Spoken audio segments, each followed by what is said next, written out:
नमस्कार। बायो उत्थान अकेडमी के ऑनलाइन प्लेटफॉर्म पर आपका हार्दिक स्वागत।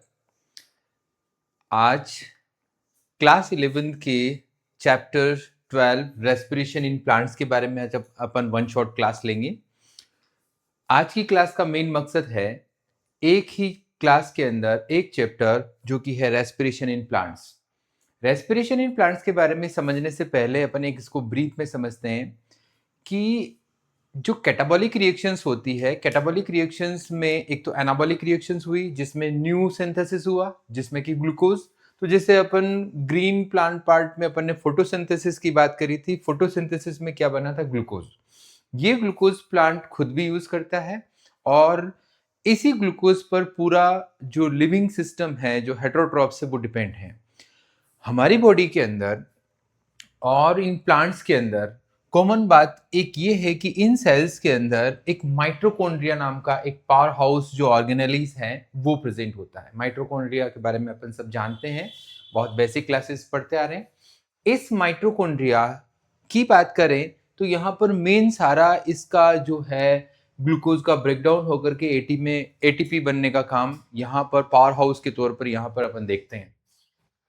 इस ग्लूकोज का ब्रेकडाउन होना मल्टीपल स्टेप में होता है।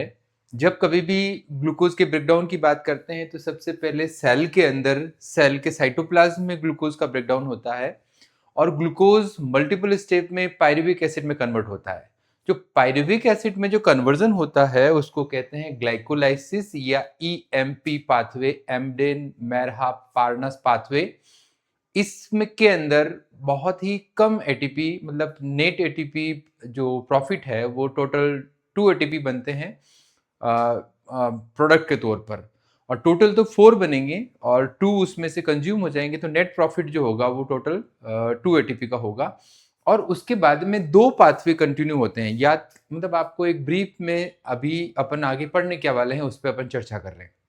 जैसे ही ग्लाइकोलाइसिस का प्रोडक्ट पायरुविक एसिड बनता है, पायरुविक एसिड जो कि साइटोप्लाज्म में बना है वो आगे माइटोकॉन्ड्रिया की तरफ मूव करेगा और पेरीमाइटोकॉन्ड्रियल स्पेस में एक लिंक रिएक्शन होती है। लिंक रिएक्शन में एसिटाइल कोएंजाइम ए बनेगा। लिंक रिएक्शन से सीधा वो एसिटाइल कोएंजाइम ए अब माइटोकॉन्ड्रियल मैट्रिक्स में जाएगा और माइटोकॉन्ड्रियल मैट्रिक्स में वहां पर एक साइकिल चलेगा जिसको क्रेब्स साइकिल कहते हैं। क्रेब्स साइकिल को try carboxylic acid cycle, TCA cycle भी कहते हैं, सिट्रिक एसिड साइकिल भी कहते हैं, क्योंकि यहाँ पर फर्स्ट प्रोडक्ट जो है वो सिट्रिक एसिड बनता है। माइटोकॉन्ड्रिया की मैट्रिक्स में क्रेब्स साइकिल को परफॉर्म होने के बाद आगे जो इनर माइटोकॉन्ड्रियल मेम्ब्रेन है, इनर माइटोकॉन्ड्रियल मेम्ब्रेन पर यहाँ पर इनर माइटोकॉन्ड्रियल मेम्ब्रेन पर यहाँ पर क्रिस्टी मौजूद है, ये क्रिस्टी है और यहाँ पर छोटे छोटे जो स्ट्रक्चर्स है ये इनर माइटोकॉन्ड्रियल मेम्ब्रेन, यहाँ पर इलेक्ट्रॉन ट्रांसपोर्ट चेन चलती है, मतलब ईटीएस का यहाँ पर रोल आता है। इलेक्ट्रॉन ट्रांसपोर्ट चेन या इलेक्ट्रॉन ट्रांसपोर्ट सिस्टम कैसे काम करता है ये अपन complex 1, complex 2, complex 3, complex 4, complex 5 और कॉम्प्लेक्स 5 जो होगा वो एटीपी सिंथेज के लिए होगा। ऐसी बातें अपन यहाँ पर पढ़ेंगे, जिसमें इस चैप्टर का कंक्लूजन क्या हो गया कि एक तो सबस्ट्रेट ग्लूकोज ले लिया, ग्लूकोज के अलावा दूसरे प्रोडक्ट्स भी हो सकते हैं, उनका ब्रेकडाउन ग्लाइकोलाइसिस, ग्लाइकोलाइसिस से लिंक रिएक्शन, लिंक रिएक्शन से क्रेब्स साइकिल, क्रेब्स साइकिल से ईटीएस, और फाइनली अपन इन प्रोडक्ट्स से जो एनर्जी मिल रही है वो कितने एटीपी अपन को मिलती है, प्लांट्स के अंदर भी कितने को मिलती है और इनका आरक्यू वैल्यू कितनी कितनी आती है, फर्मेंटेशन क्या है, एनारोबिक रिएक्शंस क्या है, इन सारी बातों का अपन क्या करेंगे in one short class respiration in plants में अपन चर्चा करेंगे, सारी बात समझेंगे। आपसे बस इतना है, इस चैप्टर को पढ़ने के लिए आप अपनी बुक ओपन करके रखें। आपने जो भी पढ़ा है उसका एक ब्रीफ में रिवीजन हो रहा है, क्योंकि ये वन शॉट क्लास है और एक ही क्लास में सारी चीजें अपन डिस्कस करेंगे। शुरू करते हैं, बुक ओपन कर लीजिए, जो पहला पैराग्राफ है उस पर फोकस कीजिए और अपन इस चैप्टर को शुरू करते हैं। तो शुरुआत हो चुकी है। सबसे पहले टॉपिक का नाम है respiration in plants. Respiration in plants, respiration से क्या मतलब हो गया? प्लांट में रेस्पिरेशन, अच्छा जनरली रेस्पिरेशन का मतलब अपन ब्रीदिंग से जोड़ते हैं, लेकिन ये सेल्यूलर रेस्पिरेशन है। ये प्लांट का रेस्पिरेशन किस टाइप का हो गया? ये एक तरह का कैसा है? सेल्यूलर रेस्पिरेशन है। बात आई थी अभी कि जो प्रोडक्ट बना किसका, फोटोसिंथेसिस में जो प्रोडक्ट बना वो कौन सा था, फूड बना था। तो फूड जो होता है, फूड का ब्रेकडाउन करना या फूड का ऑक्सीडेशन। तो ऑक्सीडेशन होना ऑक्सीजन की प्रेजेंस में, या यूं कहें कि फूड मटेरियल का ब्रेकडाउन होना जिसमें कार्बन कार्बन जो कॉम्प्लेक्स मॉलिक्यूल है उनके कार्बन कार्बन बॉन्ड का ब्रेक होना। और बात करें जब ये सेल के अंदर होता है, सेल टू रिलीज एनर्जी, और एनर्जी किस फॉर्म में, एनर्जी की करेंसी क्या होगी, एटीपी होगी। तो इस तरह से जब सेल के अंदर जब एटीपी का फॉर्मेशन किसी ऑर्गेनिक मॉलिक्यूल के कार्बन कार्बन के ब्रेकडाउन होने पर या ऑक्सीडेशन होने पर जो एनर्जी मिलेगी, उस तरह के रेस्पिरेशन को क्या कहा जाएगा, सेल्यूलर रेस्पिरेशन कहा जाएगा। अब इस एनर्जी जो बनी, इस एनर्जी का यूज कहां पर किया जा सकता है, प्लांट के अंदर एनर्जी के लिए जो है टोटल एटीपी बनी, और एटीपी का यूज कहां कहां होगा, जहां पर एक्टिव पार्टिसिपेशन होगा एनर्जी का, जैसे एब्जॉर्प्शन में, ट्रांसपोर्ट्स में, मूवमेंट, रिप्रोडक्शन और ब्रीदिंग। तो ये जो एनर्जी बनी, उस एनर्जी का यूज कहां कहां पर हुआ, एब्जॉर्प्शन में हुआ, ट्रांसपोर्ट में हुआ, मूवमेंट में हुआ, रिप्रोडक्शन में हुआ और ब्रीदिंग में हुआ। टू द पॉइंट अगर बात करें, कार्बन कार्बन बॉन्ड का ब्रेकडाउन होना, ऑक्सीडेशन होना, एनर्जी के तौर पर एटीपी का बनना, सेल में बनना, इसलिए सेलुलर रेस्पिरेशन, और इस एनर्जी का use absorption, transport, movement, reproduction और ब्रीदिंग पैटर्न में यहां पर देखा जाता है। नेक्स्ट, अगली बात आती है कि आखिर में जो फूड की बात करें, तो ये फूड जो है वो अल्टीमेट सोर्स, वैसे तो अपन ने कहा था फोटोसिंथेसिस में कि sole source of energy sunlight है। सनलाइट से केमिकल एनर्जी में कन्वर्जन किया था प्लांट्स ने, और जिस प्रोसेस से किया था वो था फोटोसिंथेसिस। तो इसका मतलब जो भी फूड बना है वो तो फोटोसिंथेसिस से बना था। तो ये ultimate source of food that is respired is photosynthesis. Photosynthesis से जो फूड बना है उसी का रेस्पिरेशन के तौर पर यहां पर इन सबस्ट्रेट का यूज होगा। अब बात करते हैं ऐसे सबस्ट्रेट जिनका यूज रेस्पिरेशन में यूज किया जाएगा, ब्रेकडाउन किया जाएगा उनके बॉन्ड्स का, तो ऐसे सबस्ट्रेट को कहा जाएगा रेस्पिरेटरी सबस्ट्रेट। अपन जानते हैं कि रेस्पिरेटरी सबस्ट्रेट वो बायोमोलिक्यूल्स हो जाएंगे जिसमें आता है कार्बोहाइड्रेट। ज्यादातर अपन फूड प्रोडक्ट की बात करें तो कार्बोहाइड्रेट सबसे पहले अपन वर्ड यूज करते हैं, कार्बोहाइड्रेट हो गया, कार्बोहाइड्रेट के बाद में प्रोटीन हो गया, फैट हो गया, ऑर्गेनिक एसिड हो गया। तो बात करें कि रेस्पिरेटरी सबस्ट्रेट कौन कौन से हो जाएंगे, कार्बोहाइड्रेट। कार्बोहाइड्रेट जो है वो मोस्ट कॉमन है, प्रोटीन, फैट और ऑर्गेनिक एसिड, उसके बाद में सब्सिक्वेंट जो है रेस्पिरेटरी सबस्ट्रेट हो जाएंगे। तो रेस्पिरेटरी सबस्ट्रेट में मोस्ट कॉमन रेस्पिरेटरी सबस्ट्रेट कौन सा हो जाएगा, carbohydrate. Other respiratory substrate protein, fat और ऑर्गेनिक एसिड हो जाएंगे। अब एनर्जी जो रिलीज होती है, वो एनर्जी रिलीज होती है वो डायरेक्टली यूज नहीं होती है, बल्कि वो किस तरह से, but is use to synthesize ATP. जो प्रोडक्ट ब्रेकडाउन होता है, ब्रेकडाउन होने पर एनर्जी एकदम से लिबरेट ऐसे नहीं होती है, उस एनर्जी का जो फॉर्म होता है वो एटीपी होता है। और जब energy is needed, ATP is broken down. तो एनर्जी की करेंसी क्या होगी, एटीपी। एटीपी का ब्रेकडाउन होगा, inorganic phosphate ATP to ADP में कन्वर्ट होगा, एक इनऑर्गेनिक फॉस्फेट रिलीज होगा। तो एनर्जी को यूं कहें कि एनर्जी की नीड होने पर एटीपी का ब्रेकडाउन होता है, इसलिए एटीपी को क्या कहा जाता है, what is the energy currency of cell. Cell के अंदर एनर्जी करेंसी कौन हो जाएगी सॉरी, कौन सी हो जाएगी, वो एटीपी हो जाएगी। अब अपन बात करते हैं नेक्स्ट, प्लांट की ब्रीदिंग से रिलेटेड बात करते हैं।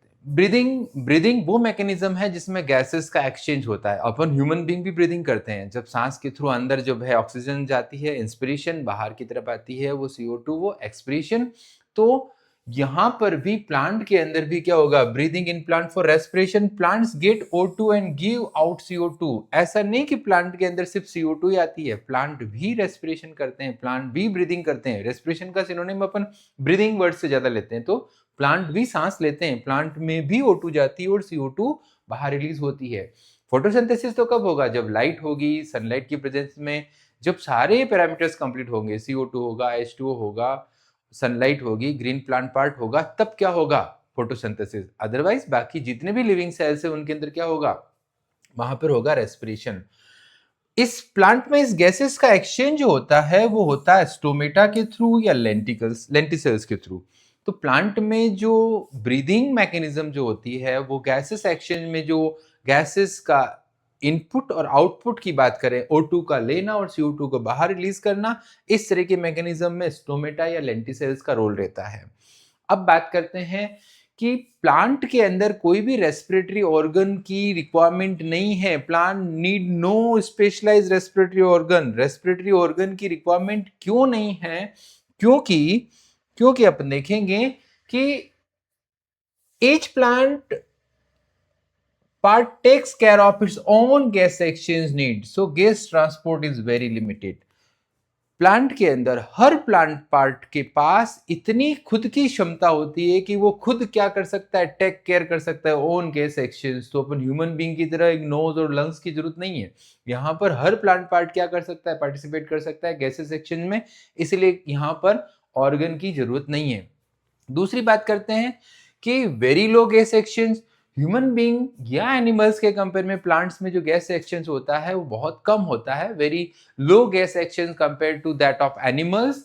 और नेक्स्ट आता है कि इस तरह की मैकेनिज्म को परफॉर्म करने के लिए यहाँ पर प्लांट्स में एक स्पेशल जो रिस्पॉन्सिबिलिटी निभाती है वो है लीव्स। लीव्स एडेप्टेड होती है maximum gas exchange during photosynthesis. Photosynthesis के दौरान जो मैक्सिमम गैस एक्सचेंज की बात होती है वो कौन करती है? वो करती है लीव्स। और during this O2 is release within the cell. और इस दौरान O2, अच्छा, फोटोसिंथेसिस में तो O2 रिलीज होती है और रेस्पिरेशन में O2 इनपुट में आती है। तो most living cell have contact with air and they are located near to plant surface.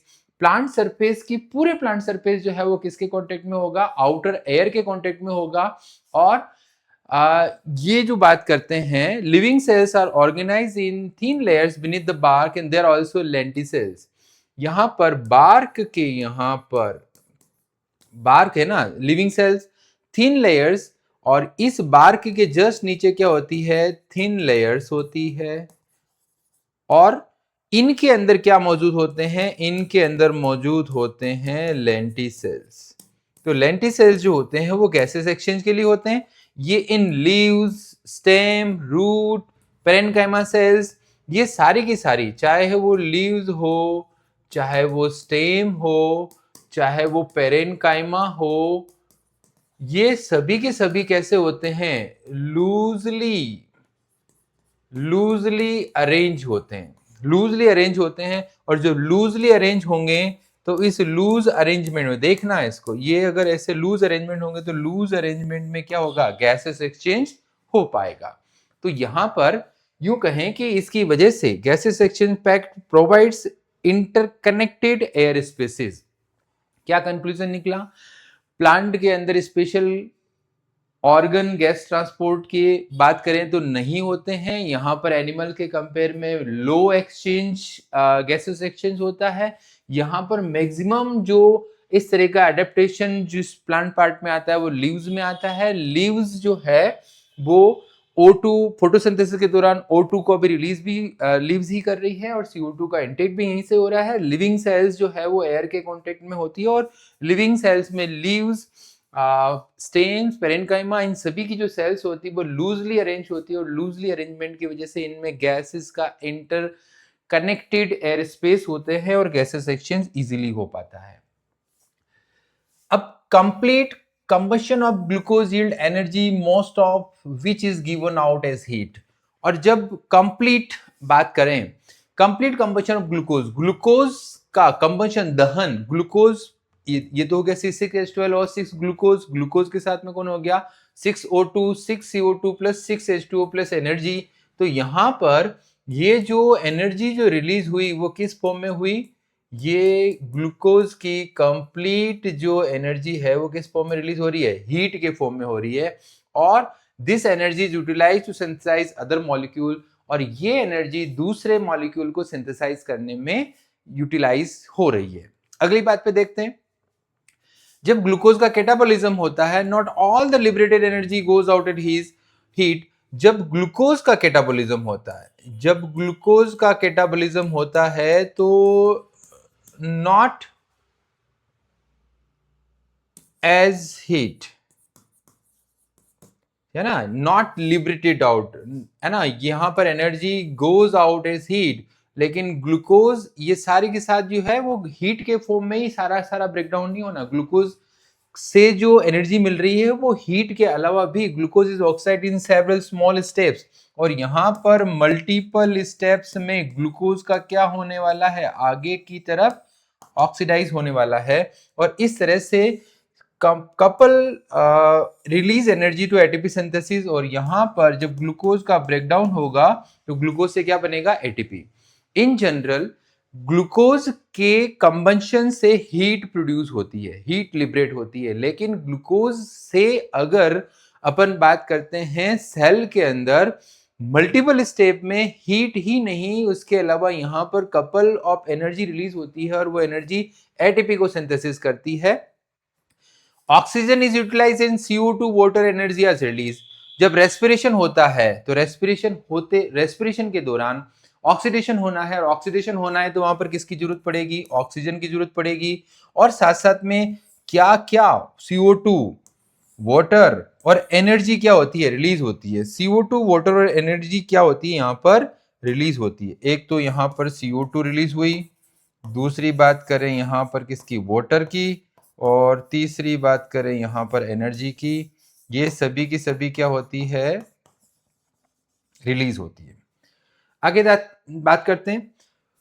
Certain organism जो होते हैं अडेप्टेड टू एनारोबिक कंडीशंस, और कुछ ऐसे ऑर्गेनिज्म होते हैं जिसके अंदर क्या होती है कि ऑक्सीजन के बिना ही उनके अंदर एनर्जी मिल जाती है। बिना ऑक्सीजन के जब ग्लूकोज से एनर्जी लेने की बात आती है तो वो कहलाती है एनारोबिक कंडीशन, और some are facultative anaerobes, other are obligate. अब फैकल्टेटिव और ऑब्लिगेट की बात समझना। ऑब्लिगेट मतलब सिर्फ और सिर्फ जिस मोड में हो, जैसे ऑब्लिगेट एरोबिक, इसका मतलब सिर्फ और सिर्फ ऑक्सीजन की प्रेजेंस में ही वो ग्रो करेगा।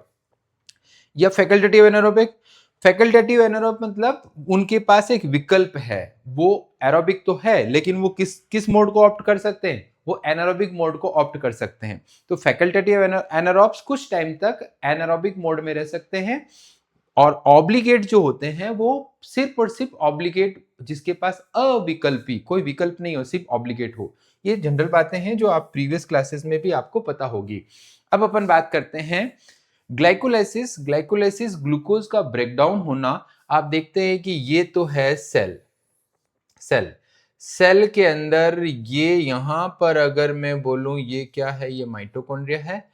ये बाहर से जैसे कौन आया, ग्लूकोज, ग्लूकोज आया, ये है साइटोप्लाज्म। ये तो है माइटोकॉन्ड्रिया,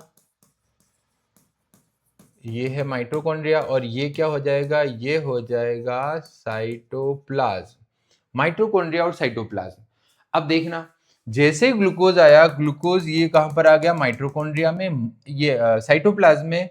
तो जो साइटोप्लाज्म है, इस साइटोप्लाज्म के अंदर एक प्रोसेस चलता है जिसको कहते हैं ग्लाइकोलाइसिस, और ग्लाइकोलाइसिस जो होता है उसको ईएमपी पाथवे भी कहा जाता है।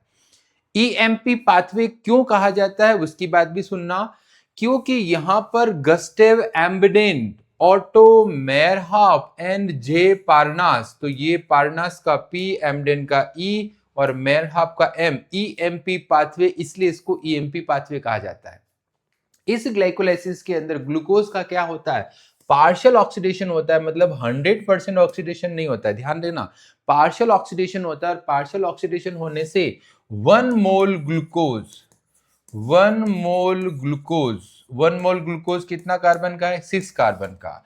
यहां पर क्या बन जाता है, 2 मोल पायरुविक एसिड बन जाता है। और पायरुविक एसिड जो होता है वो कितने कार्बन का होता है, वो होता है 3 कार्बन का। देखो, ये पायरुविक एसिड C3H4O3, और ग्लूकोज जो है 1 mole glucose 2 mole pyruvic acid में कन्वर्ट होता है। और in the absence of O2 it occurs in cytoplasm in all living cell.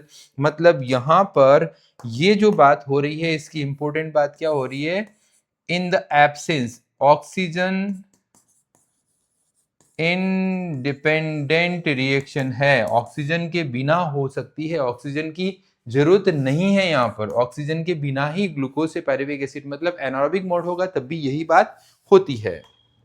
फिर आगे देखते हैं।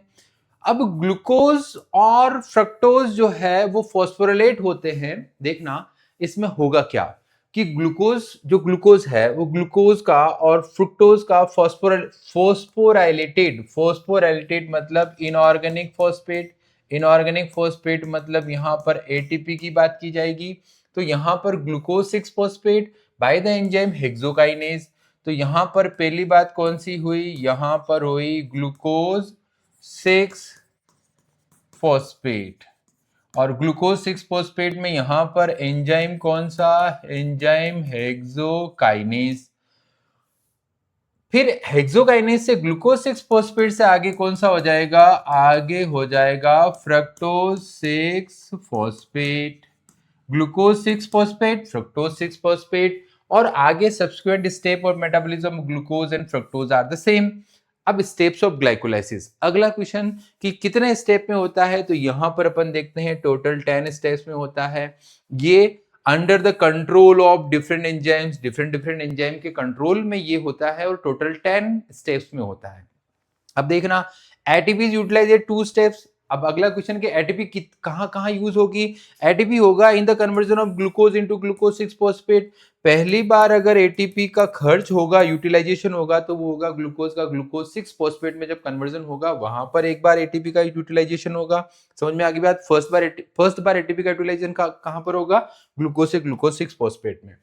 दूसरी बात करते हैं, जब फ्रुक्टोज 6 फॉस्फेट का फ्रुक्टोज 1,6 फॉस्फेट में हो रहा होगा तब भी यहां पर क्या होगा, एटीपी का यूटिलाइजेशन होगा। इसका मतलब यहां पर आते आते, यहां तक आते आते अपन ये समझ में आ गई अपन को बात कि यहां पर टोटल 2 एटीपी टिल, है ना, टिल रिएक्शन यहां पर 2 एटीपी का कंजप्शन हो चुका है। 2 एटीपी का कंजप्शन यहां पर हो चुका है, ये बात भी अपन को पता चल गई। एक तो ग्लूकोज का ग्लूकोज 6 फॉस्फेट में, और एक हुआ किसमें, फ्रुक्टोज 6 फॉस्फेट का फ्रुक्टोज 1,6 डाइफॉस्फेट में। अब फ्रक्टोज 1,6 डाइफॉस्फेट आगे स्प्लिट होता है वो किसमें, डाइहाइड्रोक्सी एसीटोन फॉस्फेट के अंदर और फॉस्फोग्लिसरॉल्डिहाइड के अंदर। अभी अपन सभी रिएक्शंस को एक साथ देखेंगे। अभी देखा अपन ने कि ग्लूकोज का ग्लूकोज 6 फॉस्फेट में 1 एटीपी कंजप्शन, फ्रुक्टोज 6 फॉस्फेट का फ्रुक्टोज 1,6 डाइफॉस्फेट में 1 ATP consumption, total ATP utilize till this reaction 2 ATP. अब आगे फ्रुक्टोज 1,6 फॉस्फेट स्प्लिट किसमें हुआ, अब यहां पर फ्रुक्टोज 6 कार्बन कंपाउंड था और डीएचएपी और पीजीएल जो है वो 3 कार्बन है, तो 3 कार्बन बन जाएगा और ये आइसोमर्स बनेंगे।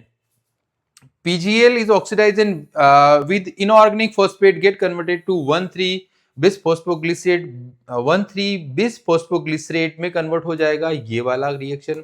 मतलब DHAP और एक बना PGL, PGL आगे किस में कन्वर्ट हो गया, 1,3-bis phosphoglycerate के अंदर। और यहाँ पर 2 redox equivalent 2 hydrogen atoms are removed from the PGL and the transfer to the NAD forming NADH+। तो यहाँ पर जो है रिड्यूसिंग सब्सटेंस का रोल कहां पर आ जाएगा, जो PGL 1,3-bis फॉस्फेट जो है यहाँ पर जो NAD है वो आगे जब ऑक्सीजन मिलेगी और ऑक्सीजन जब अवेलेबल होगी तब इसी का वापस कॉम्प्लेक्स फर्स्ट में जाकर के इससे शटल सिस्टम में अलग अलग मोड में एनर्जी मिलेगी एटीपी के फॉर्म में। तो यहाँ पर ये सबस्ट्रेट लेवल पर जो NAD बन रहा है, NAD से NADH2 वो यहाँ पर बन रहा है।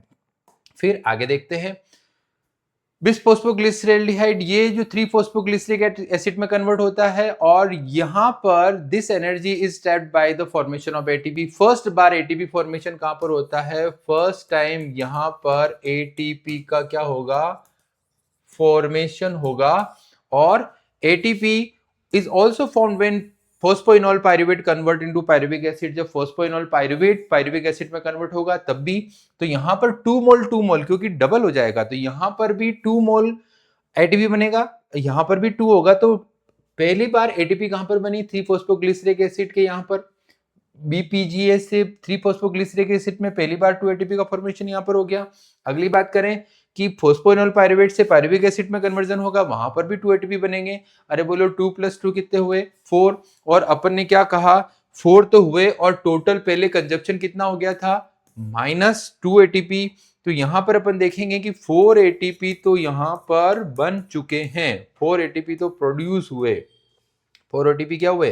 बने, और 2 एटीपी का कंजप्शन हो गया। तो in glycolysis 4 ATP molecules are directly synthesized from the 1 molecules of glucose.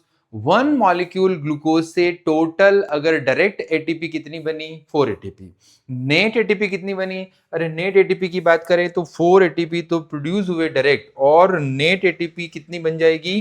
तो नेट एटीपी प्रोडक्शन हो जाएगा 4 एटीपी माइनस 2 एटीपी, टोटल कितनी बन जाएगी?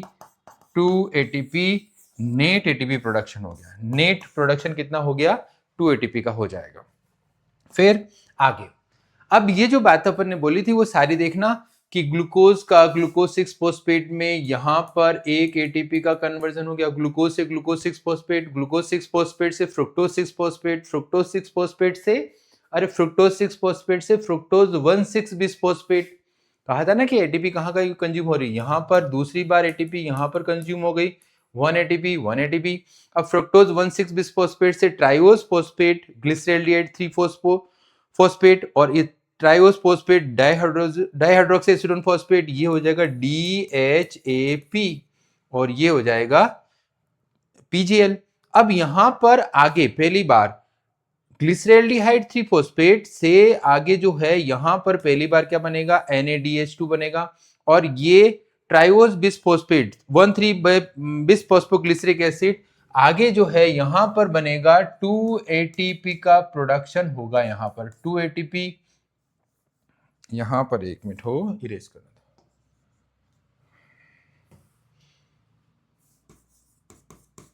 यहां पर 2 एटीपी बनेंगे, कहां पर?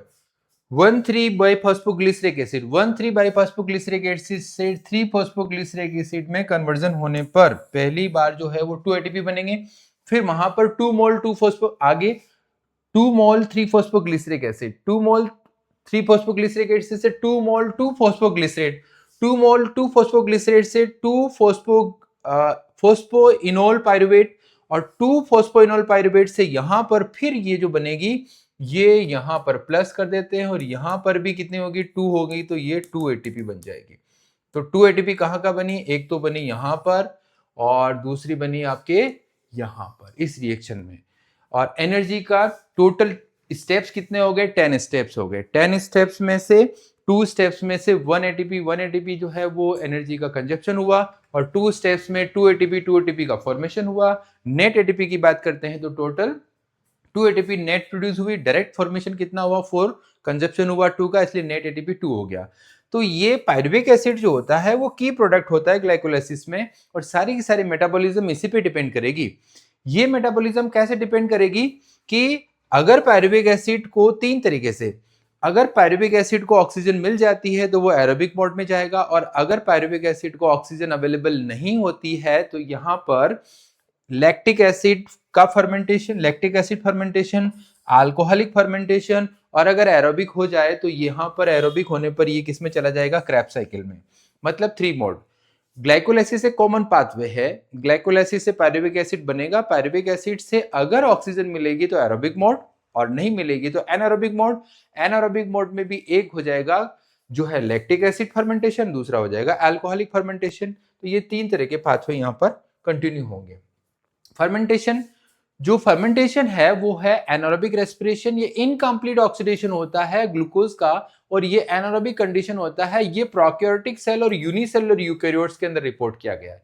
यूनिसेलुलर यूकैरियोट्स कौन हो जाएंगे? जैसे कि यीस्ट हो गया, सैकेरोमाइसिस सेरेविसी के अंदर, वही फर्मेंटेशन के लिए काम आता है। अल्कोहलिक फर्मेंटेशन, ये पायरुविक एसिड जो है वो फॉर्म्ड होता है ग्लूकोज से, वो कन्वर्ट होता है CO2 और इथेनॉल के अंदर।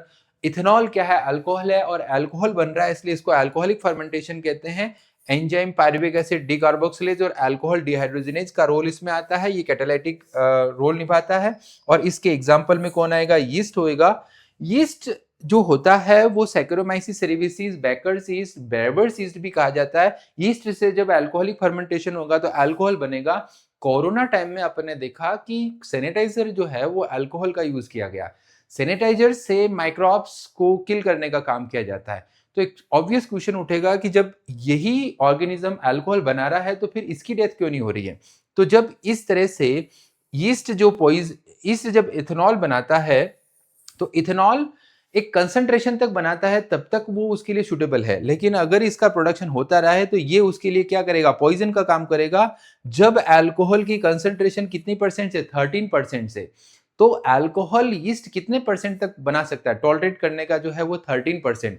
13% तक अल्कोहल बनाने का प्रोसेस यीस्ट कर सकता है। इससे ज्यादा परसेंटेज होने पर यीस्ट के लिए खुद वो अल्कोहल एक पॉइजन का काम करेगी, वो उसको क्या करेगी? किल कर देगी। दूसरी बात करते हैं लैक्टिक एसिड फर्मेंटेशन की। पायरुविक एसिड आगे लैक्टिक एसिड में कन्वर्ट होता है कुछ बैक्टीरिया के अंदर। लैक्टिक एसिड जैसे अपन बात करते हैं कि लैक्टिक एसिड प्रोड्यूसिंग बैक्टीरिया भी होते हैं वो। तो ये लैक्टिक एसिड यहाँ पर रिड्यूसिंग एजेंट जो, अच्छा आगे बात करते हैं कि रिड्यूसिंग एजेंट कौन सा है। रिड्यूसिंग एजेंट जो है यहाँ पर NADH H प्लस NADH2 हो, ये रीऑक्सीडाइज होता है NAD प्लस के अंदर। और दोनों प्रोसेस में यहाँ पर when oxygen in inadequate during exercise, जब अपन देखते हैं कोई पर्सन काफी दूर तक काफी दौड़ के आता है, मतलब काफी लंबा वो थकान भरा दौड़ हो जाए, या कहें कि यहाँ से 100 किलोमीटर तक पैदल जाना है, या बहुत ज्यादा एक्सरसाइज जब हो जाए, तब उसके अंदर मसल्स में एक थकान सा और बहुत ऐठन सा दर्द होता है। वो जो मसल्स के अंदर जो प्रोड्यूस हुआ गया है वो क्या बना है? लैक्टिक एसिड बना है। और लैक्टिक एसिड को बनवाने के लिए जो एंजाइम काम कर रहा है वो कौन सा है? Lactate dehydrogenase. तो ह्यूमन बॉडी के अंदर भी एक जो ग्लूकोज का एक शॉर्ट पाथवे चलता है बिना ऑक्सीजन की प्रेजेंस में, फर्मेंटेटिव मोड टाइप, वो होता है लैक्टिक एसिड का फॉर्मेशन। पायरुविक एसिड जो है वो लैक्टिक एसिड में कन्वर्ट हो जाता है और उसी की वजह से एक बहुत ज्यादा थकान की महसूस होती है, वो यही है मसल्स। ये एनिमल्स के अंदर का केस हो गया। और नेट एटीपी प्रोडक्शन की बात करते हैं फर्मेंटेशन में, अभी अपन ने बात करी थी कि टोटल कंजप्शन कितना हुआ था 2 एटीपी का, ग्लूकोज से ग्लूकोज 6 फास्फेट में, फ्रुक्टोज से फ्रुक्टोज 1 6 बाइफॉस्फेट में। तो 1 + 1 2 एटीपी, टोटल बने कितने थे? 4 एटीपी। अरे अपन ने देखा था 4 - 2 कितने हो गए? 2 एटीपी। तो यहाँ पर अपन बात कर रहे थे नेट एटीपी प्रोडक्शन कितना हो गया? 2 ATP. 4 ATP from glycolysis and 2 ATP are utilized। ये बात भी आपको समझ में आ गई होगी। अब अपन देखते हैं इसमें क्या पाथवे की बात हो रही है। Steps involve in the fermentation, जैसे ग्लूकोज से क्या बनेगा? Glyceraldehyde 3 phosphate, glyceraldehyde 3 phosphate 3 phosphoglyceric acid, 3 phosphoglyceric acid phosphoenol pyruvic acid. और फोस्फोइनोल पायरुविक एसिड से क्या बनेगा? Pyruvic acid. पायरुविक एसिड से अगर लैक्टिक एसिड बनता है तो वो लैक्टिक एसिड फर्मेंटेशन, और अगर इथेनॉल बनता है तो वो अल्कोहलिक फर्मेंटेशन। दोनों ही कंडीशन से NADH2 NAD में कन्वर्ट हो रहा है, NADH2 NAD में कन्वर्ट हो रहा है। ये कंडीशन, इस तरह के फर्मेंटेशन का ड्रॉबैक क्या है? ड्रॉबैक ऑफ द फर्मेंटेशन, यहाँ पर एनर्जी प्रोडक्शन जो होता है वो एरोबिक मोड के कंपेयर में बहुत कम होता है, ये इसका सबसे बड़ा ड्रॉबैक है। Less than 7% of the energy in the glucose is release and not all of the trapped as high energy bonds of ATP. Glucose एक हाई एनर्जी कंपाउंड होता है, ग्लूकोज का कंप्लीट ब्रेकडाउन होगा तो ठीक बात है, लेकिन अगर ग्लूकोज का कंप्लीट ब्रेकडाउन नहीं होता है तो कितना परसेंट ब्रेकडाउन कर सकता है? तो यहां पर एक अच्छा क्वेश्चन बन गया कि फर्मेंटेशन के दौरान ग्लूकोज का पार्शियल ऑक्सीडेशन हुआ है तो कितने परसेंट ही एनर्जी का यूटिलाइज हो पा रहा है? सिर्फ 7%। तो ग्लूकोज की 7% एनर्जी का यूज ही हो पा रहा है, बाकी हो ही नहीं पा रहा है यहां पर। और हैजर्डस प्रोडक्ट बनता है, जैसे एसिड बन गया, अल्कोहल बन गए। अरे यीस्ट जो बना रहा है वो यीस्ट अपने 13% से ज्यादा होने पर यीस्ट खुद के लिए पॉइजन का काम कर रहा है, तो यीस्ट के लिए या इन ऑर्गेनिज्म के लिए ये हैजर्डस प्रोडक्ट भी हो जाएंगे। तो पहला ड्रॉबैक क्या हो गया कि एनर्जी कंप्लीट यूटिलाइज नहीं हो रही है, ओनली 7%। और दूसरा ड्रॉबैक हो गया कि इसके हैजर्डस प्रोडक्ट जो होते हैं वो एसिड या अल्कोहल होते हैं और वो नुकसानदायक होते हैं फर्मेंटेशन के। अगली बात आती है एरोबिक रेस्पिरेशन की। एरोबिक रेस्पिरेशन में अगर अपन बात करते हैं कि अब जो ऑक्सीजन का कंप्लीट जो है ग्लूकोज का complete oxidation in the presence of oxygen, इसका मतलब एरोबिक रेस्पिरेशन एक कंप्लीट ऑक्सीडेशन प्रोसेस है। यहाँ पर ऑर्गेनिक सब्सटेंसेस जो होते हैं वो ऑक्सीजन की प्रेजेंस में CO2 वाटर और एनर्जी रिलीज करते हैं। ये प्रोसेस कहाँ पर होता है? ये प्रोसेस होता है माइटोकॉन्ड्रिया में। इसीलिए माइटोकॉन्ड्रिया को क्या कहा जाता है? माइटोकॉन्ड्रिया को कहा जाता है power house. Power house of cell. Cell का पावर हाउस कौन है? माइटोकॉन्ड्रिया, क्योंकि वो रिमेनिंग 93% जो एनर्जी यूटिलाइज नहीं हो पा रही थी वो सारी की सारी एनर्जी इस पावर हाउस से मिलेगी, तो ये माइटोकॉन्ड्रिया में जाके कंप्लीट होगा। ये पायरुवेट जो फाइनल प्रोडक्ट ग्लाइकोलाइसिस का बना था वो सीधा सीधा साइटोप्लाज्म से होता हुआ माइटोकॉन्ड्रिया में जाएगा और वहां पर जाकर के उसका कंप्लीट ऑक्सीडेशन होगा। किसका? पायरुवेट का। यहाँ पर स्टेप बाय स्टेप रिमूवल होते हैं सारे के सारे हाइड्रोजन एटम का और यहाँ पर living 3 CO2 molecule it takes place in the matrix of the mitochondria. तो ये सारा का सारा जो स्टेप्स होता है ये माइटोकॉन्ड्रिया की कहाँ पर जाके कंप्लीट हो रहा होता है? माइटोकॉन्ड्रिया की मैट्रिक्स में जाके कंप्लीट होता है और फिर वापस आता है पासिंग ऑफ इलेक्ट्रॉन्स। यहाँ 3 CO2 मॉलिक्यूल्स लिख होते हैं, removal of hydrogen atoms to molecular O2 with simultaneous synthesis of ATP और ये इनर माइटोकॉन्ड्रियल मेम्ब्रेन पे प्रेजेंट होता है। मतलब एक तो होता है इनर माइटोकॉन्ड्रियल मेम्ब्रेन पर, एक हो गया मैट्रिक्स पर। तो कंप्लीट ऑक्सीडेशन होने के लिए साइटोप्लाज्म से जो पायरुविक एसिड एंटर किया है वो पायरुविक एसिड फर्स्ट में माइटोकॉन्ड्रियल मैट्रिक्स में जाएगा, देन इलेक्ट्रॉन ट्रांसपोर्ट सिस्टम के लिए इनर माइटोकॉन्ड्रियल मेम्ब्रेन पे जाएगा। दोनों ही प्रोसेस होने पर क्या होगा? ग्लूकोज का कंप्लीट ऑक्सीडेशन होगा। पायरुविक एसिड माइटोकॉन्ड्रियल मैट्रिक्स में एंटर करता है और वहां पर ऑक्सीडेटिव डीकार्बोक्सिलेशन होता है इन the presence of pyruvic dehydrogenase और पायरुविक डिहाइड्रोजनेज में यहां पर एक कोएंजाइम की जरूरत पड़ती है NAD प्लस कोएंजाइम A और NAD प्लस कोएंजाइम A ये लिंक रिएक्शन है। तो during this process 2 NADH molecules are produced from 2 pyruvic acid molecule. ये जो पायरुविक एसिड है ये pyruvic acid plus coenzyme A plus NAD pyruvate dehydrogenase in the presence of magnesium plus 2 acetyl coenzyme A। यहां पर ये acetyl coenzyme A, ठीक है, और ये यहां पर क्या है? पायरुविक एसिड और ये जो है ये TPP। पायरुविक एसिड से एसिटाइल कोएंजाइम A बनता है तब यहां पर 2 NADH मॉलिक्यूल्स यहां पर प्रोड्यूस होते हैं। 2 NADH मॉलिक्यूल तो अपन ने ग्लाइकोलाइसिस में बनाए थे। 2 NADH मॉलिक्यूल कहां पर बन रहे हैं? जब लिंक रिएक्शन हो रही है तो acetyl coenzyme then enters TCA cycle. TCA cycle Krebs cycle में एंटर होने से पहले 2 NADH मॉलिक्यूल लिंक रिएक्शन जो कि एसिटाइल कोएंजाइम में बना वहां पर बने। 2 NADH2 सबस्ट्रेट लेवल पर ग्लाइकोलाइसिस में बने, नेट ATP प्रोडक्शन 2 ATP हुआ। अब आगे देखते हैं।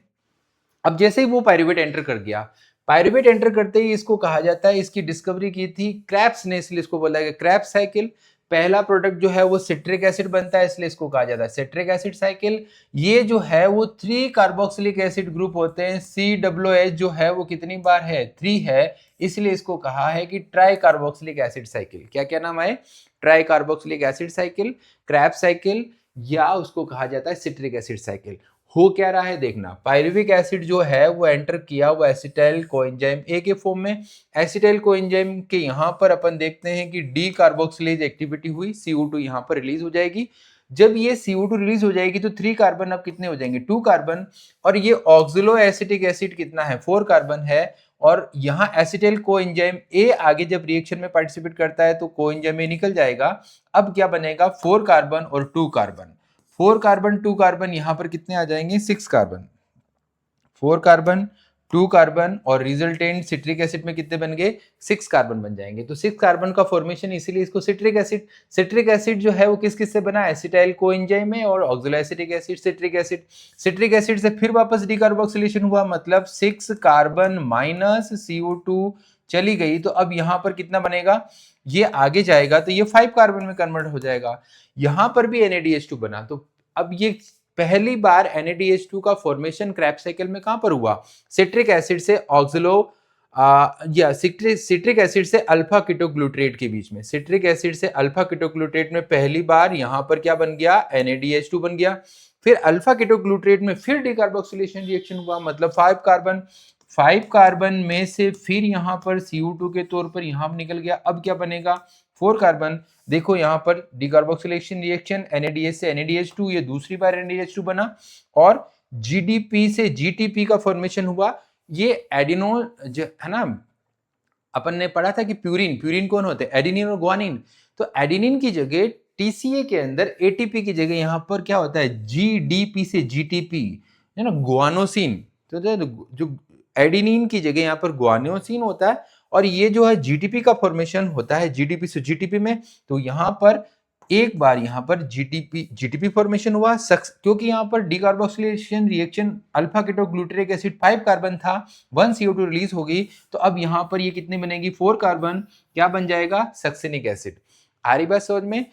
ग्लूकोज का पायरुविक एसिड में कन्वर्जन हुआ, पायरुविक एसिड एसिटाइल कोएंजाइम में, एसिटाइल कोएंजाइम में link reaction perimitochondrial space, acetyl coenzyme से कोएंजाइम में रिलीज होकर के ऑक्सिलो एसिटिक एसिड और एसिटाइल कोएंजाइम एक ही कंबाइंड रिएक्शन से citric acid, citric acid 6 carbon है, वहां पर डिकार्बोक्सिलेशन रिएक्शन अल्फा कीटोग्लूटरेट और यहाँ पर NADH2 का formation, alpha ketoglutarate decarboxylation NADH2 का फॉर्मेशन, GTP का फॉर्मेशन और सक्सिनिक एसिड जो कि 4 कार्बन का है बन गया। सक्सिनिक एसिड से फिर यहां पर फिर ये जो है वो FADH2, पहली बार FAD से FADH2 का फॉर्मेशन हो रहा है। क्वेश्चन आ जाए कि FADH2 का फॉर्मेशन कहां पर होगा, सक्सिनिक एसिड से मैलिक एसिड के बीच में। सक्सिनिक एसिड और मैलिक एसिड के बीच में क्या हो जाएगा, FAD से FADH2 का बनेगा और मैलिक एसिड से ऑक्सिलो एसिटिक एसिड बनने में फिर वहां पर NADH2 आ जाएगा। देखना NADH2 जो बन रहा है वो क्रेब्स साइकिल के अंदर 1 सिट्रिक एसिड से अल्फा कीटोग्लूटरिक एसिड के बीच में, दूसरा अल्फा कीटोग्लूटरेट से सक्सिनिक एसिड के बीच में, तीसरा सक्सिनिक एसिड से या मैलिक एसिड से ऑक्सिलो एसिटिक एसिड के बीच में यहां पर, और सक्सिनेट टू मेलेट या सक्सिनिक एसिड से मैलिक एसिड के बीच में FADH2 का फॉर्मेशन हुआ। तो अपन देखेंगे कि ये जो ग्लाइकोलाइसिस हुआ यहां पर 2NADH2 बना, लिंक रिएक्शन जब हुई यहां पर भी 2NADH2 बना और जो TCA साइकिल चला यहां पर 1, 2 और 3NADH2 बना। ये जो है FADH2 की बात करते हैं तो यहां पर 1FADH2 बना, GTP की बात करें तो 1GTP बना। ये सारे के सारे जो प्रोसेस हो रहे हैं ये सिंगल टाइम लिए है। अब यहां से लिंक रिएक्शन के बाद में ये टोटल बात करें, ये अगर ग्लाइकोलाइसिस के बाद तक था तो इनकी काउंटिंग करेंगे तो मल्टीपल टाइम्स हो जाएगी। उसमें जगह 6 टाइम होगा तो 6 इंटू 1 GTP, 6 इंटू 1 FADH2। लेकिन 1 कंप्लीट साइकिल में, 1 साइकिल के अंदर कितने बार चल रहा है, 1 साइकिल के अंदर लिंक रिएक्शन में 2NADH2 ट्राइकार्बोक्सिलिक एसिड या क्रेब्स साइकिल के अंदर 3NADH2, यहां पर 1 FADH2 और 1 GTP। क्या ये बातें आपको पता समझ में आ रही है कि 1 टाइम के अंदर ये फॉर्मेशन होगा। अब जब इसका 6 टाइम होगा तो इंटू 6 कर देंगे, 6 इंटू 2 12, 6 इंटू 3 6 इंटू 1 6 इंटू 1।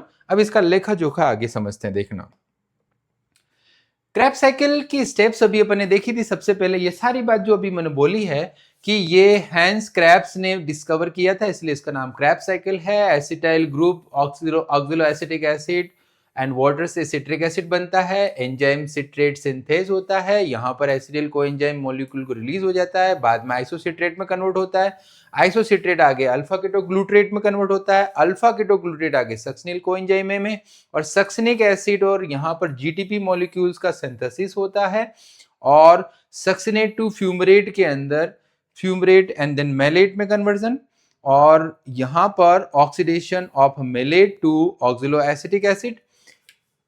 अपन ने जो अभी ब्रीफ किया था वो सारी बातें यहां पर देखना कि कितनी बार, तो 3 पॉइंट्स ऑफ TCA साइकिल, यहां पर NAD बना, NAD से NADH2 बना, एट 1 पॉइंट FAD से FADH2 बना, क्या ना, 3 पॉइंट्स में क्या बना था NADH2, 1 पॉइंट में क्या बना था FADH2।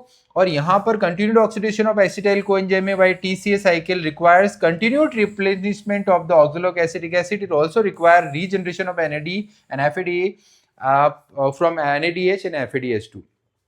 इस पूरे की समरी की बात करें, पूरे की समरी देखना, समरी क्या आएगी, समरी आ जाएगी साहब, देखो ऐसे देख पा रहे हो कि pyruvic acid plus 4 NAD plus FAD plus 2H2O plus ADP mitochondrial matrix में यहाँ पर कितने, तो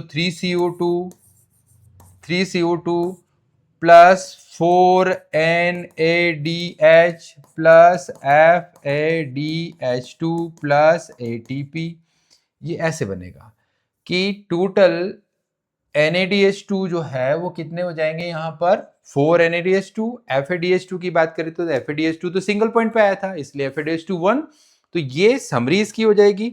फिर आगे देखते हैं, ये सब बने, इन सब के बनने पर जैसे मैं बोलूँ कि FADH2 बना, NADH2 बना, क्या ये एनर्जी है? एनर्जी की करेंसी क्या है? ATP। तो ATP कहाँ बना? ATP तो अभी तक नहीं बना इनमें। इसका मतलब जैसे अपन बैंक में चेक और ड्राफ्ट की बात करते हैं, चेक को देने पर भी क्लियर होकर के पैसे मिलते हैं, रुपए मिलते हैं। ड्राफ्ट होगा, ड्राफ्ट से भी कन्वर्जन होता है। तो एक तरह से मैं इनको कहता हूँ कि ये जो है NADH2 जो है एक तरह का चेक है, और FADH2 जैसे एक ड्राफ्ट है। इस तरह की समझने की बात है कि इनको अगर बैंक में लेके जाते हैं तो जैसे चेक का काउंटर है, काउंटर नंबर 1, ड्राफ्ट का काउंटर है, काउंटर नंबर 2।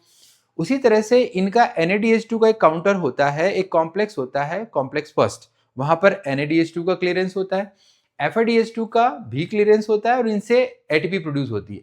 FADH2 से 2 ATP बनती है, NADH2 से 3 ATP पर मॉलिक्यूल बनती है। तो देखते हैं क्या होता है। इलेक्ट्रॉन ट्रांसपोर्ट सिस्टम की बात करते हैं या ऑक्सीडेटिव फॉस्फोरिलेशन की बात करते हैं, ये जो प्रोसेस होता है ये इनर माइटोकॉन्ड्रियल मेम्ब्रेन पर होता है। तो इनर माइटोकॉन्ड्रियल मेम्ब्रेन ये रही। इनर माइटोकॉन्ड्रियल मेम्ब्रेन के अंदर ये वाला पार्ट जो होगा ये तो होगा मैट्रिक्स, और ये होगा साइटोप्लाज्म। तो ये जो मैट्रिक्स वाला पार्ट है ये तो हो गया मैट्रिक्स, ये यहां पर पूरा थोड़ा बड़ा लिख देते हैं, ये हो गया मैट्रिक्स। मैट्रिक्स और ये हो गए inner mitochondrial membrane, inner membrane space, ये हो गया इनर मेम्ब्रेन स्पेस, पेरीमाइटोकॉन्ड्रियल स्पेस ये हो गया।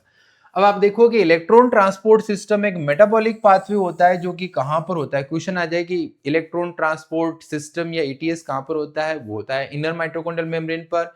यहां पर क्या होता है, electron passes from one carrier to another, electron का एक कैरियर से दूसरे कैरियर में जो है वो आगे से आगे ट्रांसफर होता है, यहां पर रिलीज होती है and utilize energy store NADH2 and FADH2 formed during TCA by the oxidation। जो ऑक्सीडेशन होने पर जो FADH2 और जो NADH2 बने थे उनसे एनर्जी का यहाँ पर रिलीज होती है, वहां का इनका यूटिलाइज होती है वो energy, and the electron are passed on O2 from H2O, O2 to form H2O। यहाँ पर इलेक्ट्रॉन जो ऑक्सीजन होता है, फाइनल जो टर्मिनेशन जो ऑक्सीडेशन होता है वो ऑक्सीजन से इलेक्ट्रॉन सीधे वाटर बनाने में कन्वर्ट होते हैं, और electron from NADH are oxidized by NADH dehydrogenase complex first. अब यहाँ पर मैंने बोला था कि NADH2 के लिए कॉम्प्लेक्स काम करता है, वो कौन सा होता है, कॉम्प्लेक्स फर्स्ट, भूलना नहीं। NADH2 का कौन सा कॉम्प्लेक्स, कॉम्प्लेक्स फर्स्ट होता है, और वहां पर NADH डिहाइड्रोजनेज कॉम्प्लेक्स उसको कहा जाता है, NADH डिहाइड्रोजनेज कॉम्प्लेक्स। देखो ये रहा कॉम्प्लेक्स फर्स्ट, ये कौन सा है, ये है कॉम्प्लेक्स फर्स्ट है। इस कॉम्प्लेक्स फर्स्ट में NADH2 का NAD में कन्वर्जन हो रहा है, NADH2 FMN से आयरन सल्फर, आयरन सल्फर से ये इलेक्ट्रॉन होकर के ये चले यूबिक्विनोन के पास, यूबिक्विनोन H2 में कन्वर्ट हो रहे हैं। तो ये कॉम्प्लेक्स फर्स्ट किसके लिए काम कर रहा है, सीधे ध्यान देना, NADH2 के लिए। कॉम्प्लेक्स फर्स्ट किसके लिए काम कर रहा है, NADH2 के लिए, और ये सीधे के सीधे NADH2 के लिए काम कर रहा है। तो ये प्रोटॉन जो है वो NADH2 के सीधे कहां पर आ गए, इनर माइटोकॉन्ड्रियल स्पेस में, यहां पर आ जाएंगे ये, ठीक है। फिर ये जो इलेक्ट्रॉन है, इलेक्ट्रॉन यूबिक्विनोन के पास जाएंगे, यूबिक्विनोन से यूबिक्विनोन H2 बन जाएगा। और इधर वापस देखना दूसरा कौन सा था अपने पास, FADH2, एक तो था NADH2 एक था FADH2। FADH2 के लिए देखना ये FADH2 जो है उसके लिए कॉम्प्लेक्स काम करेगा, देखो इसमें कॉम्प्लेक्स वापस आएगा, कॉम्प्लेक्स नंबर 3 और कॉम्प्लेक्स नंबर 2, ये रहा 2, ये है कॉम्प्लेक्स सेकंड। कॉम्प्लेक्स सेकंड किसके लिए काम करेगा, FADH2 के लिए। कॉम्प्लेक्स फर्स्ट किसके लिए काम करेगा, कॉम्प्लेक्स फर्स्ट होगा NADH2 के लिए, भूलना नहीं। कॉम्प्लेक्स फर्स्ट फॉर NADH2 जो आएंगे वो सारे इनर माइटोकॉन्ड्रियल मेम्ब्रेन, यहां पर तो क्रैब साइकिल हुआ। अब ये थोड़ा इसको ऐसे बना देते हैं, ये क्रैब साइकिल यहां पर हुआ था, TCA यहां हुआ था, तो यहां से यहां गए और ये यहां पर पहुंचे, तो ये वाला पार्ट पढ़ रहे हैं। NADH2 इनर माइटोकॉन्ड्रियल मेम्ब्रेन पर जा करके ये इनर मेम्ब्रेन स्पेस में प्रोटॉन को यहां पर लेके आते हैं। फिर FADH2 कॉम्प्लेक्स सेकंड में FAD, then iron sulphur, ubiquinone और यूबिक्विनोन H2 में जाते हैं, मतलब कॉम्प्लेक्स फर्स्ट फॉर NADH2,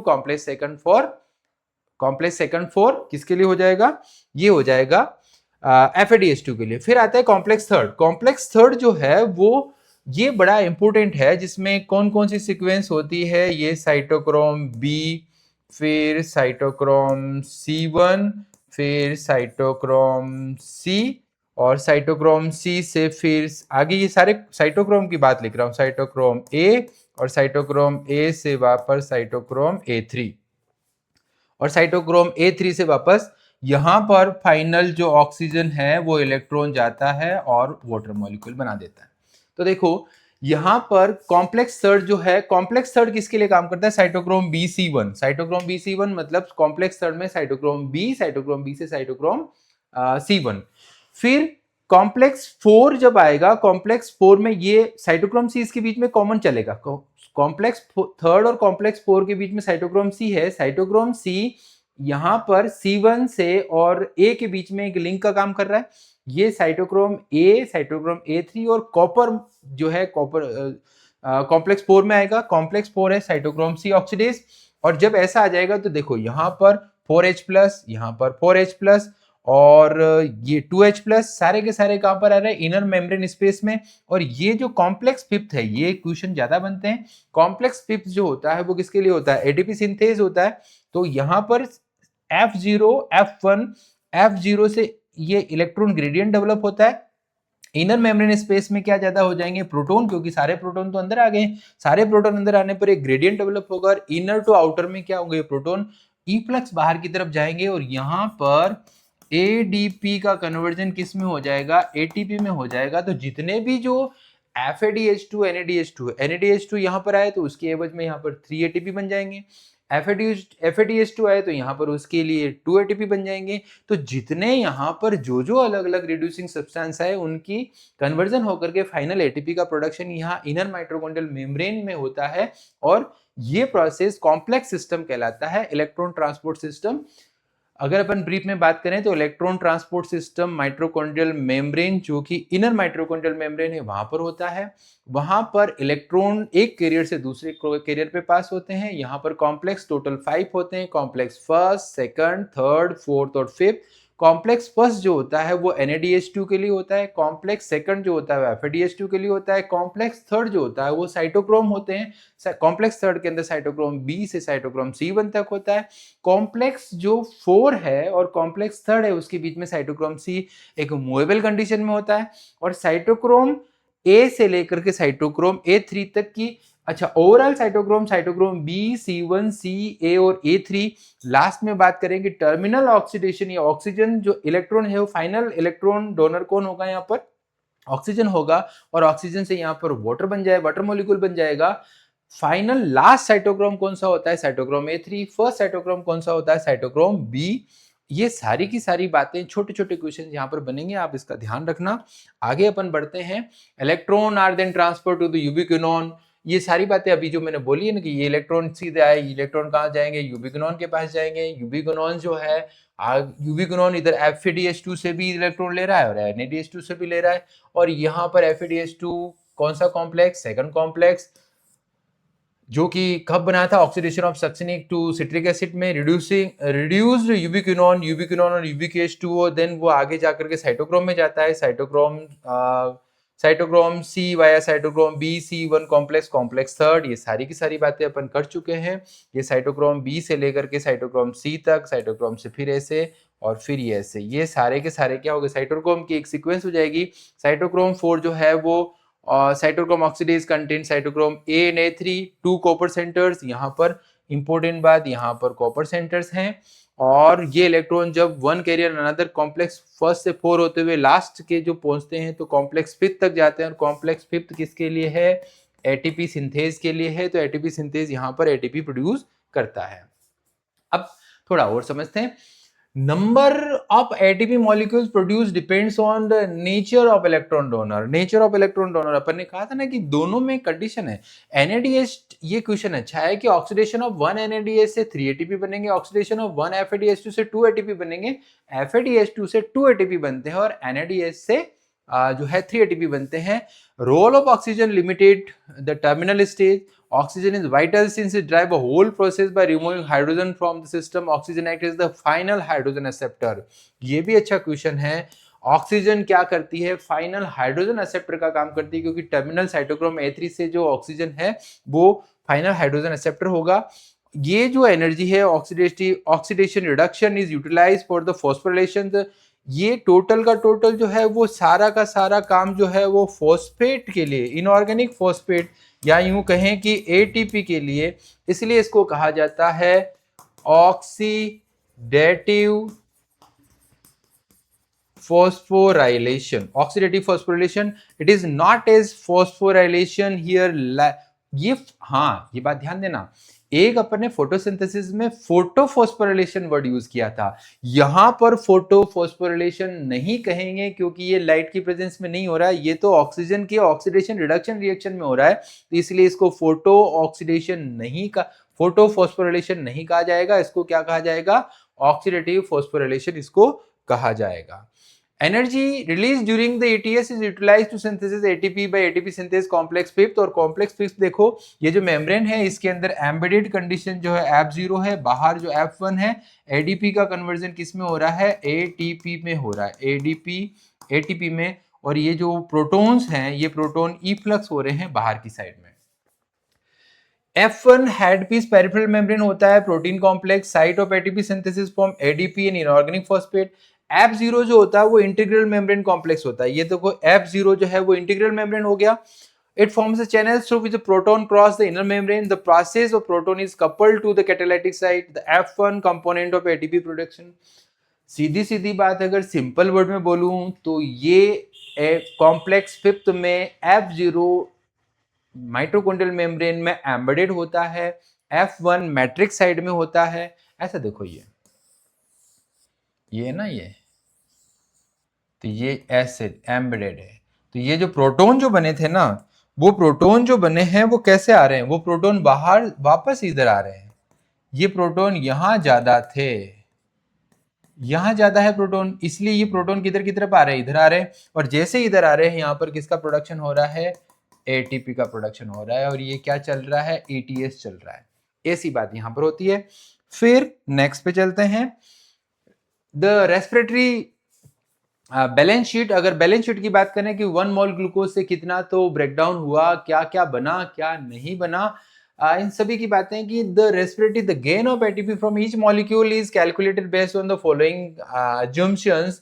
यहाँ पर अपन बात करते हैं कि कौन कौन सी स्टेप्स हुई। एक तो हुई साहब ग्लाइकोलाइसिस हुआ, दूसरा कौन सा हुआ? TCA हुआ, और तीसरा कौन सा हुआ? ETS हुआ। क्यों ना इसका हिसाब किताब देखा जाए। इनकी तहत NADH synthesized in glycolysis transfer into the mitochondria and undergoes oxidative phosphorylation। यहाँ पर ऑक्सीडेटिव फॉस्फोरिलेशन में यहाँ पर क्या बने थे? NADH2 बने थे, और ये ऑक्सीडेटिव फॉस्फोरिलेशन थे। जो बाद में इंटरमीडिएट आया, ग्लाइकोलाइसिस और TCA के बीच में इंटरमीडिएट आया, यहाँ पर भी क्या बने थे? NADH2 बने थे। लिंक रिएक्शन में TCA में कितने बने थे? याद करो, 3NADH2 बना था, और यहाँ पर 1FADH2 बना था, 1GTP बना था, और ETS में सारा का सारा कन्वर्जन हो रहा था। तो वो only glucose is being really respired, other alternative substrates are not entered into the pathway of any stage। और अगर देखें कि all pathways work simultaneously and do not take place one after another, substrate enter the pathway and are withdrawn from it as and when necessary, ATP is utilized and when needed, enzymatic rates are controlled by the multiple means, and each calculations are useful to appreciate the efficiency of the living system in extractions and storing energy। इतना perfect तरीके से living system काम कर रहा है कि इसका appreciation तो करना ही चाहिए कि कैसे ग्लूकोज का ब्रेकडाउन ग्लाइकोलाइसिस में हुआ और 10 स्टेप में कंप्लीट हुआ, कब एनर्जी का कंजप्शन हुआ, मतलब कब नहीं बनी। 2 ATP तो यूज हुई, 4 ATP बनी, नेट ATP बनी, और उसमें से NADH2 भी बना जो आगे शिफ्ट हुआ इंटरमीडिएट पाथवे से लेकर Krebs साइकिल, Krebs साइकिल से ETS, ETS में कॉम्प्लेक्स 1 से कॉम्प्लेक्स 5, और ATP सिंथेसिस इतना परफेक्ट वे में काम हो रहा है, तो ये एक तरह से इसका एप्रिसिएशन नेचर का तो करना ही चाहिए। बहुत ही बेहतरीन तरीके से एनर्जी के लिए काम किया जा रहा है। अगर इनका टेबुलेटेड फॉर्म देखें तो ग्लाइकोलाइसिस में अपन ने डायरेक्टली कितने बने थे 2 एटीपी, 2 मॉलिक्यूल NADH2 से बना, मतलब यहाँ पर 1 से तो NADH2 की बात करें तो कितना होता है 3 एटीपी, 2 इंटू 3 एटीपी बराबर कितने हो गए, या 6 एटीपी, इसलिए 6 एटीपी है। ऑक्सीडेटिव डिकार्बोक्सिलेशन के अंदर कितने हो जाएंगे 6 एटीपी। TCA के अंदर अपन ने कहा था कि 3 मोल बने थे, तो 3 मोल यानी कि 1 ग्लूकोज मॉलिक्यूल के लिए, तो 1 ग्लूकोज मॉलिक्यूल से ये जो बने थे वो एसिटाइल कोएंजाइम के वहां पर 2 मोल बन गए थे, तो 2 मोल के हिसाब से इंटू 3 इंटू 2 कितने हो जाएंगे, यहां पर 3 इंटू 2, 3 इंटू है ना, ये 3 इंटू 2 हो जाएगा। यहां पर बात करें तो एकदम 1 इंटू 1 और 1 इंटू 2, यहां पर 1 इंटू 2 डबल डबल हो जाएगा ना, तो यहां पर 3 NADH बने थे, तो यहां पर 3 इंटू 2 कितने हो जाएंगे 6, और 6 into 3 18 ATP, 4 ATP, 2 ATP, total कितने हो जाएंगे साहब TCA के अंदर 38 एटीपी। ये तो बड़े काम की है, इस टेबल को तो भूलना ही नहीं, क्वेश्चन सीधे सीधे ग्लाइकोलाइसिस में 2 directly, NADH2 6 ATP, oxidative decarboxylation 6 ATP, total कितने हो गए 38 ATP, and 2 molecules are spent for transporting 2 NADH2 molecule from during glycolysis, तो mitochondria has the net gain of 36 molecule, तो यहाँ पर 38 तो टोटल बने और 2 कंज्यूम हुए थे, 2 का यूटिलाइज हुआ था, इसलिए टोटल की बात करें तो कितने एटीपी बनेंगे 36 एटीपी मॉलिक्यूल। भूलना नहीं है कि 1 मोल ग्लूकोज से कितने एटीपी प्रोड्यूस होते हैं, net gain ATP 36 ATP.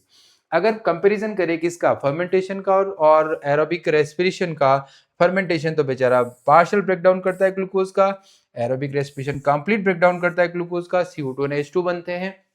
Net gain of only 2 ATP, जो वहां पर ग्लाइकोलाइसिस का जो रिजल्टेंट जो एटीपी था वही इसका नतीजा है, लेकिन एरोबिक रेस्पिरेशन में net gain 36 ATP. NADH is oxidised to NAD plus rather slowly, लेकिन एरोबिक रेस्पिरेशन में NADH का ऑक्सीडेशन जो NAD के अंदर वेरी विग्रसली होता है, क्योंकि ये तो उतावला हो रहा होता है एनर्जी देने के लिए, यहाँ पर ये बड़ा फास्ट है, फर्मेंटेशन में बड़ा स्लो प्रोसेस है, क्योंकि डायरेक्ट तो उसका माइटोकॉन्ड्रिया से कनेक्शन है नहीं, तो इस तरह से इसके अंदर इतना स्लो ही चलेगा। फिर amphibolic pathway, glucose is the favored substrate for respiratory, all carbohydrates first converted to glucose for the respiration। जब भी अपन बात करते हैं कि जब रेस्पिरेशन की बात करते हैं तो सबसे फेवरेबल जो सबस्ट्रेट होता है वो, वैसे तो मोस्ट कॉमन तो रेस्पिरेटरी सबस्ट्रेट कार्बोहाइड्रेट, कार्बोहाइड्रेट में भी सबसे फेवर्ड सबस्ट्रेट कौन सा है, ग्लूकोज है। अगर कोई दूसरा सबस्ट्रेट कार्बोहाइड्रेट भी है, दूसरा भी है, तो उसको फाइनली किस में कन्वर्ट किया जाता है, ग्लूकोज के अंदर। और अदर सबस्ट्रेट आते हैं, जैसे अपन बात करें फैट हो गया, ये कौन है, ये सब फैट है, ये प्रोटीन्स है। अगर कोई बोले कि फैट, कोई घी से एनर्जी लेने की बात करें या प्रोटीन सोर्स से एनर्जी लेने की बात करें, तब भी तो वहां पर एनर्जी मिलती है, वो प्रोसेस क्या कहलाता है, वो कैसे चलता है वो देखना, वो ऐसे चलता है। आप देखते हैं कि फैट, कार्बोहाइड्रेट और प्रोटीन, ये जो फैट है, फैट जो सिंपलर फॉर्म में कन्वर्ट होगी, फैट से बनेगा fatty acid and glycerol, fatty acid and glycerol, carbohydrate से सिंपल ये ग्लूकोज बन जाएगा, ग्लूकोज से फाइनली देखो फैट से, और सभी का कॉमन पाथवे जो होगा वो हो जाएगा एसिटाइल कोएंजाइम ए। देखना, प्रोटीन से अमीनो एसिड बना, अमीनो एसिड से पायरुविक एसिड, ये अमीनो एसिड से पायरुविक एसिड, और पायरुविक एसिड से एसिटाइल कोएंजाइम ए। फैट से फैटी एसिड, और फैटी एसिड से सीधा एसिटाइल कोएंजाइम ए, और एसिटाइल कोएंजाइम से आगे का पाथवे जो चलेगा वो कौन सा है, वो TCA। कुल मिलाकर के चाहे फैट हो, चाहे प्रोटीन हो, चाहे कार्बोहाइड्रेट हो, सबको आना एसिटाइल कोएंजाइम ए की इस रूट पे है, और एसिटाइल कोएंजाइम ए आगे TCA में एंटर करेगा। फैट किस में ब्रेकडाउन होती है, ग्लिसरॉल एंड फैटी एसिड्स में। फैटी एसिड्स डिग्रेड होते हैं एसिटाइल कोएंजाइम में and enter the pathway, glycerol is converted to PGL, enter the pathway. बात करते हैं प्रोटीन्स की, proteins are degraded by proteases. Proteins को डिग्रेड करने के लिए क्या काम है, प्रोटीन को डिग्रेड किया जाएगा प्रोटीएजेस से, प्रोटीन का डिग्रेड होगा अमीनो एसिड में, अमीनो एसिड से आगे डीएमिनेशन मैकेनिज्म से पाथवे में एंटर करेंगे, और वो TCA साइकिल में एंटर करके आगे पूरा पाथ को कंप्लीट करेंगे। इंटरमीडिएट जो है वो एसिटाइल कोएंजाइम में रहेगा। Respiratory pathway is generally considered as catabolic pathway, but it involves both anabolism and catabolism breakdown, so it is called as amphibolic pathway। यहाँ पर एम्फीबॉलिक इसलिए कहा गया है क्योंकि यहाँ पर एनाबॉलिज्म मैकेनिज्म भी होती है और कैटाबॉलिज्म भी होती है, क्योंकि मल्टीपल स्टेप्स में परफॉर्म हो रही है। तो ये एक एम्फीबॉलिक पाथवे है। यहाँ पर न्यू सिंथेसिस भी हो रहे हैं, न्यू बॉन्ड न्यू मॉलिक्यूल बनते हैं, और ब्रेकडाउन होने पर फाइनली जो है कन्वर्जन कैटालिटिक रिएक्शंस में भी इसमें आता है। रेस्पिरेटरी क्वोशिएंट की बात करते हैं। रेस्पिरेटरी क्वोशिएंट वो होता है ratio of the volume of CO2 evolve to the volume of O2 consumed. अच्छा क्वेश्चन बनता है RQ के ऊपर, क्वेश्चन फॉर्मूला बेस आ जाए। RQ क्या है? वॉल्यूम ऑफ CO2 इवॉल्व और वॉल्यूम ऑफ O2 कंज्यूम्ड। कितना तो CO2 इवॉल्व हो रहा है और कितना O2 कंज्यूम हो रहा है, ये क्या कहलाता है? RQ कहलाता है। और ये RQ अलग अलग सबस्ट्रेट के लिए अलग अलग होता है। जैसे अपन बात करें कार्बोहाइड्रेट के लिए RQ की वैल्यू 1 होती है, क्योंकि अपन देखते हैं ग्लूकोज का जो रिएक्शन है C6H12O6 plus 6O2 6CO2 plus 6H2O plus energy. तो आप देखते हैं कि यहाँ पर 6CO2 है जो इवोल्ड कार्बन डाइऑक्साइड, और कंज्यूम CO2 कंज्यूम O2 कितनी है? 1 है। 6/6 इज इक्वल टू 1। ये तो बड़ा सिंपल सी बात हो गई कि भाई RQ वैल्यू फॉर कार्बोहाइड्रेट और ग्लूकोज कितना हो गया? यहाँ पर 1 हो गया। लेकिन क्वेश्चन जो यहाँ से बनते हैं कि जैसे फैटी एसिड ब्रेकडाउन टेस्टिल, ये फैटी एसिड के पाथवे हो गया। Similarly during the breakdown and synthesis of protein respiratory intermediates are involve. RQ for fat, ये भी अच्छा क्वेश्चन आता है। फैट के लिए जो RQ होता है लेस देन 1 होता है, क्योंकि फैटी एसिड की बात करें जैसे ट्राइपामेटिन, जिसे इनके फैटी एसिड की बात करें कि देखो 2C51H98O6 145O2, यहां पर ओवरऑल अपन देखते हैं RQ 102 CO2 जो है वो क्या हुई? इवोल्व हुई, और ऑक्सीजन 145O2 कंज्यूम हुई। तो यहां पर फेट के लिए कितना हो जाएगा? 0.7। भूलना नहीं है, ये क्वेश्चन अच्छे से आता है। और RQ फॉर प्रोटीन कितना हो जाएगा? RQ फॉर प्रोटीन जो होगा वो 0.9 होगा। RQ फॉर प्रोटीन, एक मिनट डिस्टर्बेंस जो हो रहा है, RQ फॉर प्रोटीन जो है वो 0.9 और RQ फॉर फैट जो है वो 0.7। और living organism respiratory substances are often more than 1। Pure proteins or fat are never used as respiratory substrate. Pure protein और फैट जो है वो प्योर प्रोटीन और फैट, एक मिनट, प्योर प्रोटीन और फैट जो है उनका रेस्पिरेटरी सबस्ट्रेट के तौर पर यूज नहीं होता है। यहां तक की बात आप देखिए। ये सारा का सारा डिस्कशन जो है रेस्पिरेशन इन प्लांट्स आपने बायोथान एकेडमी के ऑनलाइन प्लेटफॉर्म पर आज अपने डिस्कस किया है। ये 1 शॉट क्लास थी। इस क्लास के बड़े सुंदर मायने हैं। आगे इसी चैप्टर को मल्टीपल लेक्चर सीरीज में कंप्लीट किया जाता है। बहुत डिटेल और बहुत समझने जैसी बात है, लेकिन अपना टारगेट है कि एक दिन का एक चैप्टर कंप्लीट करना। तो आज तो मैंने रैपिड मोड में करवाया है। आने वाले टाइम में यही चैप्टर बहुत अच्छे से लंबे टाइम तक मल्टीपल लेक्चर्स में होगा। आशा करता हूँ ये सारी चीजें आपने अच्छे से समझी होगी। थोड़ा पेशेंस रखना पड़ता है। ऑफलाइन मोड की तरह ही आपकी ऑनलाइन क्लास है, बिना किसी फ्लक्चुएशन के, बिना किसी टाइम पास के अपन की क्लास हो रही है। तो बायोथान एकेडमी हमेशा आपके लिए तत्पर है। यहाँ जितने भी जो 11th और 12th के जो फाउंडेशन के लिए जो चैप्टर्स हैं, जो अपन NCERT के क्लास 11 क्लास चैप्टर 12 के चैप्टर है, उनको अपन कवर कर रहे हैं। आज ये चैप्टर कंप्लीट हो चुका है। अगले चैप्टर के लिए आप फिर तैयार रहिए। मैं आपसे उम्मीद करता हूं कि आप खुद भी इस तरह के जो चैप्टर्स का डिस्कशन है वो आप देखें और अपने साथियों को भी मोटिवेट करें, उनको भी आगे फॉरवर्ड करें।